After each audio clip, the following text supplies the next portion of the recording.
Hey everyone, it's Jeff Jackson.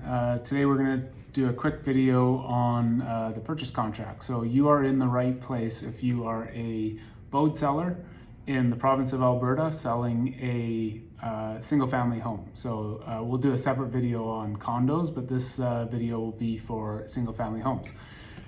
So yeah, we're just going to quickly walk through, well, may not be quickly, but we're going to walk through the contract. At the very top, you'll see a line with contract number.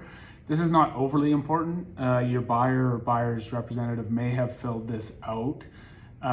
Where it becomes really useful is down the road. You may have an addendum or an amendment that comes up, and that way you can refer that document to this contract. Next ones are pretty self-explanatory, seller name, buyer name. Then we get into section 1, so it actually identifies the property. So this is the civic address or municipal address first. And then the legal description should be included as well. So this is the legal description of the property, and it's what you'll find on your land title. Sections 1.1b and 1.1c are really important. Be sure to look those over. This is the unattached goods that are included as part of the offer. So this is, the things like appliances are the most typical things found here. And then the attached goods that are not included as part of the offer. So this could be something that's attached to the home, but you don't intend to sell it with the home. So the most common examples we use is like a dartboard in the basement that you're taking with you, or a family heirloom, dining room chandelier that is attached to the home but is not included in the sale.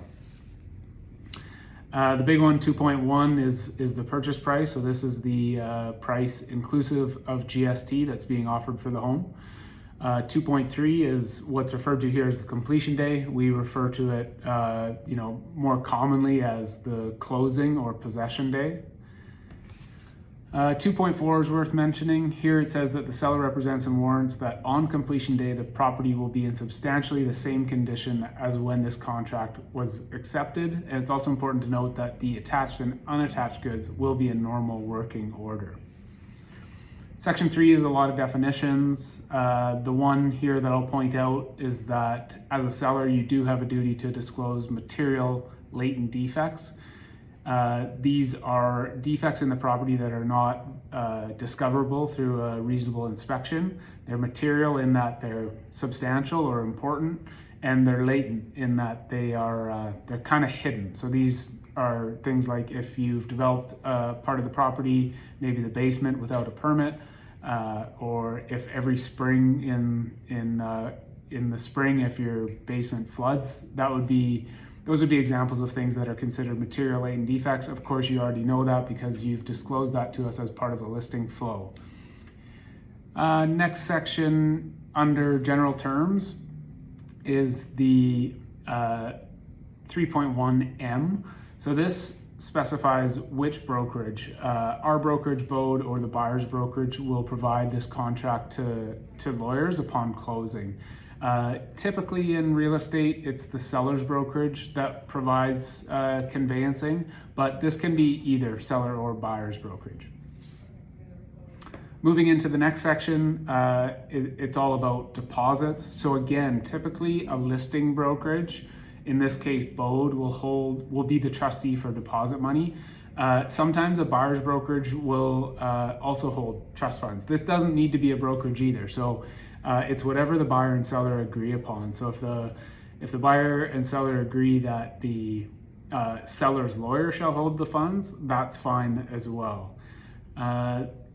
4.3 specifies the amount of the deposit and how it will be paid. So most often you'll see this as certified funds. It can be a wire, a bank draft, but most often what's put here is certified funds.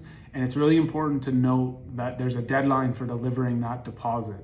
So if a buyer fails to deliver that deposit by a certain time, that would give the seller grounds to cancel the deal and potentially accept another offer. Moving through land title is section 5. At time of closing, this basically says that the land title will be free of all encumbrances, liens, and interest. So Things like restrictive covenants will carry on with the property, but things like a mortgage, of course, will need to be discharged before the property can be sold. 7 is quite important. So 7 talks about dower. And again, you'll be familiar with dower from the listing process. We will have asked you, is there only one name registered on title, and are you legally married? So if the answer to those questions are both yes, you will have filled out dower. Now this is a section here, 7.1b, that you can't expect the buyer or the buyer's representative to know the answer to. So they may not know that dower rights apply. But if they do apply, you'll want to fill in a date here. And basically what you're filling in is that you will have a dower consent and acknowledgement form sent to the buyer or buyer's representative before the date specified in this contract. So basically what that's doing is saying, okay, dower rights do apply on this property that you're making an offer on, and I'm going to provide you with consent from the non-owner spouse before a certain date. Next section is conditions. So the most common conditions, being financing, property inspection, and the sale of buyer's property, are kind of pre-filled in under 8.2. Of course, 8.2d allows a buyer to fill in any condition that they like. Of course, there's an opportunity under 8.3 for a seller's condition. The seller's condition is for the benefit of you as the seller. So the most common example here would be, if you have already accepted an offer, you don't want to be contractually obligated to sell your home to 2 different parties. So if this is a backup offer that you're reviewing at this time, you would want to make this the acceptance of this offer subject to the collapse of offer number 1. Under 9, you will see that there's a number of schedules that might be attached to your offer. The most common one here would be the sale of buyer's property schedule. You as a seller don't want to accept an offer that's subject to sale of the buyer's home without knowing some details about that subject. And in the event that your offer is subject to sale of buyer's home, reach out to us and we're happy to help navigate that process. Closing process is really just how the buyer and seller will work together towards closing. All standard terms, whether you're presented with a PDF offer or whether you're presented with an offer online through our platform, these are all provincial standard agreements.